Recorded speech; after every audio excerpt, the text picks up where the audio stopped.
मैं हूँ Eris Atlanta से और मैं एक ट्रिपलेट हूँ। आगे बढ़ने से पहले प्लीज लाइक और सब्सक्राइब करें। जब मेरी मॉम प्रेग्नेंट थी, डॉक्टर ने उन्हें बताया कि उनको जुड़वा बच्चे होंगे, लेकिन मेरे भाई के पैदा होने के बाद मैं आ गई, तो हम 3 हो गए, इलियाना, आइजैक और मैं। डैड ने हमारा बचपन ज्यादा नहीं देखा। वो असिस्टेंट वाइस प्रेसिडेंट थे एक बड़ी सी म्यूजिक प्रोडक्शन कंपनी के। वो हमेशा बिजी रहते किसी मीटिंग या इवेंट में, लेकिन मॉम ने हम तीनों पर ढेर सारा प्यार बरसाया। सुबह वो हमारे लिए मस्ती भरे गाने गाती और शाम को प्यार भरी लोरियां, और डैड के पैसे से हमें जो चाहिए होता वो दिला देती। मेरी सबसे पहली याद है जब बचपन में उन्होंने हमारे लिए कैरियोके मशीन खरीदी। हम तीनों सारा टाइम गाने गाते और मॉम को कभी चिढ़ नहीं होती। क्या बात है, क्या बात है। कभी कभी वो भी साथ गाती। उनकी आवाज बहुत अच्छी थी। 8 साल के होने तक हम तीनों को बुलाया जाने लगा द टर्नर थ्रीज, और हम तीनों म्यूजिक में बहुत अच्छे थे। इलियाना मॉम की तरह सुरीला गाती, आइजैक गिटार बड़े अच्छे से बजाता और मैं ड्रम्स पे धमाल मचाती। एक दिन हमारे पेरेंट्स की एनिवर्सरी पर जिस लाइव बैंड को आना था उन्होंने अचानक कैंसिल कर दिया। मॉम ने कहा हम बजाएं। हमने बजाया और ये ऑसम था। जल्दी टर्नर थ्री सारे फैमिली इवेंट्स में बजाने लग गए। मिडिल स्कूल तक चीजें बड़ी अच्छी रही, लेकिन फिर जिंदगी अचानक पलट गई हमारे हाई स्कूल के फ्रेशमैन ईयर में। एक दिन इलियाना, आइजैक और मैं पूल के पास बैठकर रिलैक्स कर रहे थे, तभी घर में कुछ गिरने की आवाज आई। हमने देखा मॉम जमीन पर बेहोश पड़ी है। पता चला उन्हें स्ट्रोक आ गया था और ठीक होने में कम से कम 3 महीने लगेंगे। फिर जल्द ही डैड की नौकरी भी चली गई। उनकी कंपनी एक बहुत बड़ा कॉपीराइट इन्फ्रिंजमेंट लॉसूट हार गई थी। डैड को जरूरत थी दूसरी नौकरी की ताकि मॉम के अस्पताल के बिल भर सके और हमारे सर पर छत रख सके। उन्हें जो पहली नौकरी मिली उन्होंने ले ली। वो लोकल म्यूजिशियंस के लिए एजेंट बन गए। एक शाम डैड ने एक क्लाइंट को बिजनेस मीटिंग के लिए घर बुलाया, जिसने हम तीनों को म्यूजिक बजाते हुए सुन लिया। मैंने डैड से उसको हमारी म्यूजिक के बारे में पूछते हुए सुना। मेरे बच्चों का बैंड है, फैमिली इवेंट्स में बजाते हैं। उस क्लाइंट ने हमारे और गाने सुनने चाहे और कहा कि हम बड़े शोज में बजा सकते हैं। काफी अच्छा गाते हैं ये। अगर अभी इनका करियर सेट करो तो आगे चलकर इनको पैसों की कमी नहीं होगी। पहली बार डैड ने हमारी म्यूजिक में इंटरेस्ट लिया और अपने क्लाइंट की सलाह मानी। जल्दी हम बजाने लगे कैफेज, रेस्टोरेंट्स और प्राइवेट इवेंट्स में। ज्यादा पैसे नहीं मिलते पर शुरुआत तो हुई, लेकिन डैड का रवैया इतना पॉजिटिव नहीं था, खासकर क्योंकि मॉम को ठीक होने में समय लग रहा था। बिल्स बढ़ते जा रहे थे और पैसे कम हो रहे थे।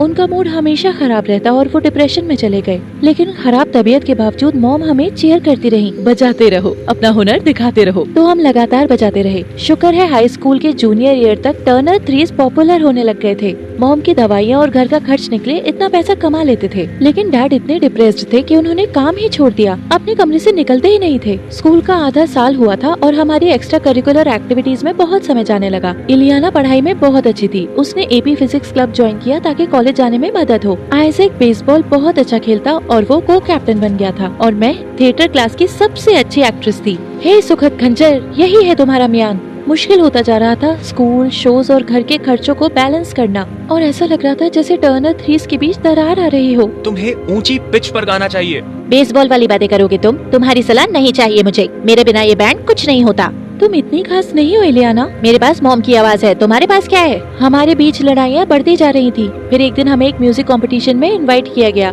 जीतने वाले को मिलेंगे $10,000। मैं तो बहुत खुश थी। पर इलियाना, मुझे टेस्ट की तैयारी करनी है। सिर्फ कुछ गानों के लिए मैं अपनी पढ़ाई नहीं छोड़ सकती। सिर्फ कुछ गाने? हमारी म्यूजिक से घर का खर्चा चल रहा है।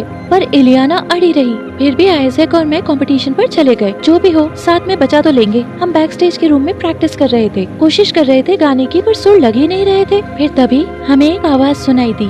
मैं गा सकती हूँ चाहो तो। मैंने मुड़ के देखा तो नीले बालों वाली ऊंचा स्वेटर पहने एक लड़की दरवाजे के पास खड़ी थी। और तुम? कैट। पता चला कैट इकलौती बेटी थी वेन्यू के मालिक की। मुझे कभी गाने नहीं मिलता, पर लगता है तुम दोनों को मदद की जरूरत है। तुम ऐसे हमारा बैंड ज्वाइन नहीं कर सकती। शायद वो मदद कर सकती है। ऐसे तुम एक गाना सुनाओ कैट। कैट ने गाने के लिए मुंह खोला और जो आवाज निकली उससे मेरे कान फट गए। क्या ये लड़की सीरियस है? यकीन नहीं हो रहा था, इतनी सुंदर लड़की से इतनी बदसूरत आवाज आ रही थी। इससे अच्छी आवाज तो चौक बोर्ड पर नाखूनों की होती है। हमारे पास 10 मिनट बचे हैं और ये है हमारे साथ। मुझे 1 मिनट चाहिए। घबरा के मैं बाहर चली गई। बालकनी का नजारा देखकर राहत मिली। मुझे वो गाना याद आया जो बचपन में माँ गाती थी। जब वो गाना गाया तो मन शांत होने लगा। अच्छा गाती हो। मैं पलटी तो देखा कैट मेरे पास आ गई थी। पता है, अगर तुम गाना गाओ तो ये सारी प्रॉब्लम ही दूर हो जाएगी। तुम्हें आइजैक के साथ गाने की जरूरत नहीं है, वो तुम्हें पीछे खींच रहा है। और ड्रम्स मैं बजा लूंगी। कसम से गाने से अच्छा ड्रम्स बजाती हूँ। मतलब उसका गाना सुनने के बाद उस पर विश्वास करना मुश्किल हो रहा था, पर शायद अब हमारे पास यही रास्ता था। तो हमने कैट का प्लान फॉलो किया। आइजैक ने गिटार बजाया, कैट ड्रम्स पर बैठ गई। हैरानी की बात है कि इसमें वो बुरी नहीं थी और मैं माइक के सामने आ गई। हैरानी की बात है कि भीड़ को हमारा परफॉर्मेंस अच्छा लगा। हम सेकंड प्लेस पर आए और हमें मिला $5000 का इनाम, जो कि बहुत अच्छा था। और 3 महीनों में हमें वापस बुलाया गया अगले शोकेस के लिए। बाद में मैं बैक स्टेज के कमरे में जा रही थी कि देखा इलियाना वहाँ खड़ी थी। उसे वहाँ देखकर मुझे बहुत गुस्सा आया। बड़ी हिम्मत है जो यहाँ आ गई, तुम तो हमें फेल होने देना चाहती थी। अब हम टर्नर 2 हैं इलियाना। मैं चाहती थी उसे बुरा लगे, पर उसने जो कहा उससे मैं शॉक हो गई।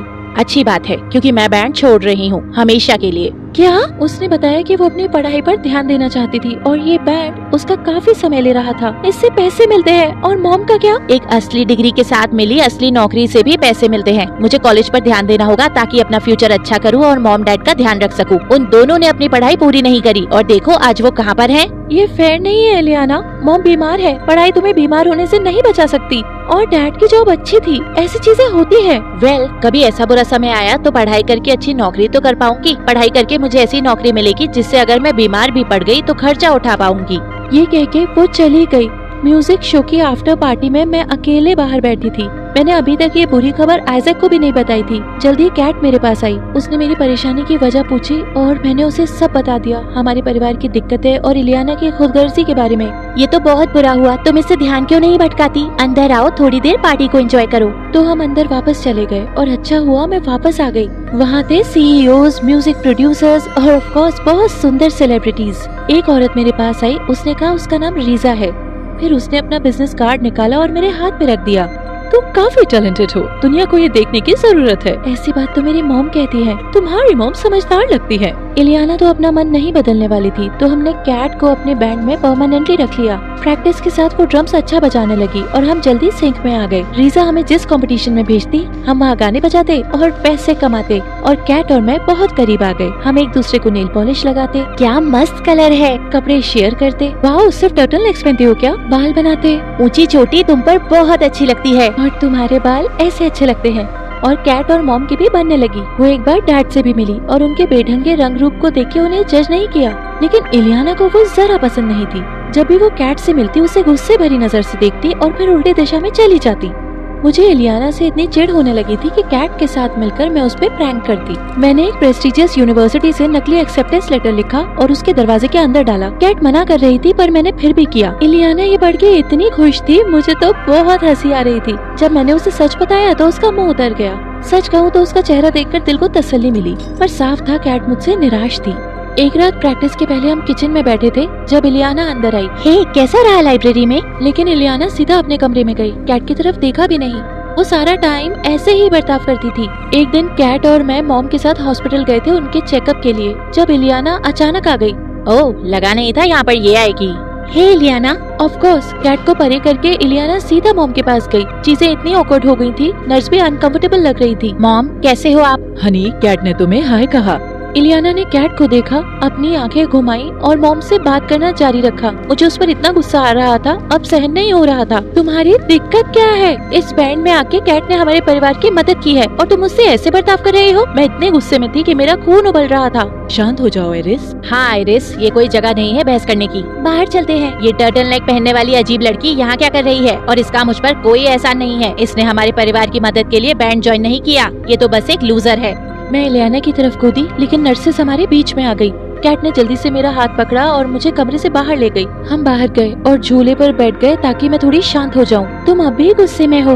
वो कितनी बदतमीज है, और क्योंकि वो मेरी बहन है तो मैं जी भर के उस पर चिल्लाऊंगी। कैट ने झूलना बंद किया और मुझे एक सीरियस लुक दिया। उसने अपना टर्टल नेक नीचे किया और निकाला एक पुराना सा लॉकेट। ये मेरा भाई ऑस्टिन है। मुझे लगा तुम इकलौती बेटी हो। अब हूँ। 10 साल की उम्र में ऑस्टिन का मॉम के साथ एक कार एक्सीडेंट हो गया। मॉम तो बच गई पर वो नहीं। क्या? Oh my gosh, I am so sorry. तुमने कभी कुछ कहा क्यों नहीं? इसके बारे में बात नहीं करती क्योंकि गिल्टी फील करती हूँ। क्यों? उसने बताया कि बचपन में वो अपने भाई से बहुत लड़ाई करती थी। वो झगड़ते थे कि पहले बाथरूम कौन जाएगा, केक का बड़ा हिस्सा किसे मिलेगा। हाँ, पर भाई बहन तो ऐसे लड़ते ही हैं।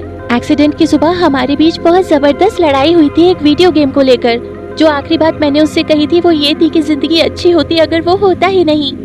कैट की आंखों में आंसू आ गए। उसकी कहानी सुनकर मुझे बहुत बुरा लगा। मेरे और इलियाना के बीच हुई लड़ाई के बारे में भी। मेरा सारा ध्यान अपने गुस्से और पैसे कमाने में था कि मैंने इलियाना के साथ अपना रिश्ता बिगाड़ लिया। अच्छी बात है कि तुम्हें एहसास हो गया, लड़ाई करने से कुछ मिलता नहीं। कुछ हफ्ते बीते, मॉम की तबीयत घर में ठीक हो रही थी। मैंने रीजा से भी कहा कि डैड को नौकरी दिलाने में मदद करे और उसने एक इंटरव्यू दिला दिया। चीजें बेहतर हो रही थी। मैंने कोशिश करी इलियाना के साथ चीजें ठीक करने की, पर वो अभी भी मुझसे बात नहीं कर रही थी। एक शाम कैट, आइजैक और मैं एक गिग पर जा रहे थे जब इलियाना घर आई। वो चुपचाप निकल गई। मैंने कैट और आइजैक से कहा वो कार में बैठे और मैं उसके पीछे गई।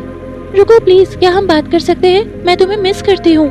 इलियाना पीछे मुड़ी। उसकी आंखों से आंसू बह रहे थे। I miss you too Iris. अगर तुम्हें अब गाना पसंद नहीं तो कोई बात नहीं। मुझे इसके लिए तुमसे नाराज नहीं होना चाहिए था। I am sorry too. School का काम बहुत ज्यादा था और फिर मुझे कैट से जलन होने लगी।